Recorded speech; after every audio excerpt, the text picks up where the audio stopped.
Am I wrong for cutting my trans sibling out of my life? About 6 months ago, my 30-year-old sibling came out as trans and officially changed their name to something a bit more feminine. From the start I have been as supportive as I know how. I would make sure to do small gestures such as sending them gifts with the transgender flag and their new name on it to show I support and accept who they are. We have had several lengthy phone calls discussing where they are at mentally, frustrations and feelings overall after making friends and family aware of this change. A very common frustration comes from being misgendered or dead named, which I completely understand can be exhausting to correct constantly. There has been a clear effort from family, but it has turned to a single mistake leading to complete outbursts of anger. Fast forward to Thanksgiving, we traveled from out of state and quickly have seen how much of a stress they have been on family that see them every day. There was an incident where my grandpa, who is diagnosed with dementia, fell during Thanksgiving and hit his head. This cut Thanksgiving dinner short as we had to bring him to the ER. Previously before this incident, my grandpa dead named my siblings, so they went into their room for the remainder of the night until other family was gone. I'm not even sure if they were aware of his fall, but they are very aware of him having dementia. Later in the night we spoke again and they said how frustrating it is to be dead named. I cut them off and said they don't have a right to be mad at somebody with dementia. They were now shouting at me saying they need to be able to complain about frustrations without being lectured. After coming to the conclusion that we won't see eye to eye on this, they stormed off. I personally can't take the stress of being made to be the bad guy when I have tried to be nothing but supportive. It is frustrating to me that their identity is the only topic of conversation, and everybody has to tiptoe around them to avoid an argument since they are always looking for areas that will anger them. Any conversation can go from 0 to 100 and I don't feel confident it is going to change. We have circled for hours and hours of discussion, and they also have continued to not seek any therapy to discuss this huge new life change with anybody but close friends and family. For my own mental health, I cannot be on speaking terms until they get further help and improve on their anger issues. So does this make me the jerk? This one, yeah, this one is spicy. This is a great video. No, they are not the asshole in this situation whatsoever. So my number one tip when you are starting your transition is you need to go to therapy. Like 10 toes down, as you say, like that is the number one thing that you need to do. You have a lot of things that you're going to need to work out, and this is probably going to be the most difficult decision and act that you carry out in your life. So like you need to be talking about those feelings and what you're experiencing with a professional. And like, dude, I am 3 years into my transition now, and I still get dead named by family. Here's the thing.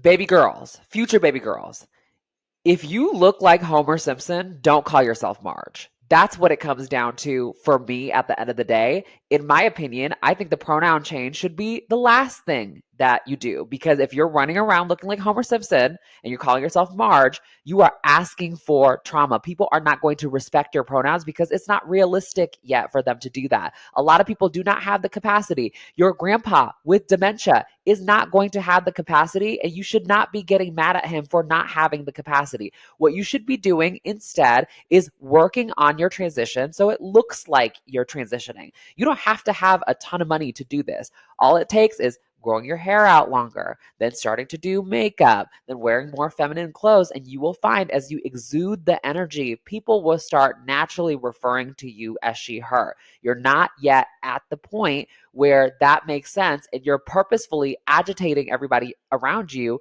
and putting yourself in a bad situation. That's the worst possible thing you should do. You should be able to transition without traumatizing yourself. And the right way to do it is gradually. And also, you have to have compassion for people around you.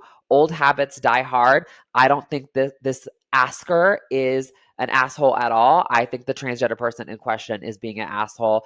You went too far, you went too fast, and now it's biting you in the ass.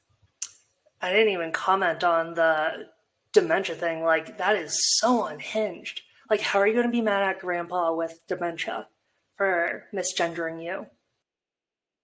Take ownership over yourself, baby girl. Just work on yourself. Like, it's okay. You don't have to lash out on your family because you're not satisfied with how the way that you're looking is coming across. None of us are perfect when it comes to that, and that's okay. You just have to be tough, take the feedback, and do better. That's all it's going to take at the end of the day, and that's what's going to make you happy. You can't browbeat everybody around you into just corroborating with this when they just don't see it yet. Yeah, and it's important to realize that, like, it's probably still going to happen, like, deep into your transition. Like you said, Yeah. old habits die hard. And if they know you for like 18 years as one name, it's pretty difficult to go to another. So you give them grace. Give them grace. Yeah, I just think it's like inconsiderate to give somebody a task that takes that much mental effort. I just don't think it's a nice thing to do. And any trans girl who has 5 or 6 years into their transition and who has been putting in the work will tell you, like, it gets better. So just chill out and don't be so demanding up front. This is a great segue. I want to ask you a question before we move on. I put on my Instagram story, what is your most controversial opinion? Okay. And someone wrote, the only people who say that passing isn't everything when it comes to trans women are trans women who pass. Your thoughts? I definitely have seen that, and I understand how it can come off. I think it comes off as condescending.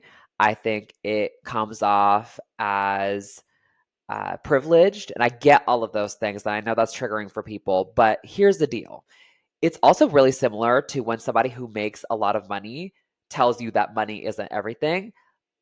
Yes, it's annoying, but they have experienced both states of mind and they know for a fact that you're not 50% happier because you pass. I think when it comes down to it, passing is really just giving us the opportunity to experience a normal woman's life, which is not that great in the first place, depending on the type of woman you are in your environment. So that's what they're trying to say when they say that. But I think that statement is definitely true.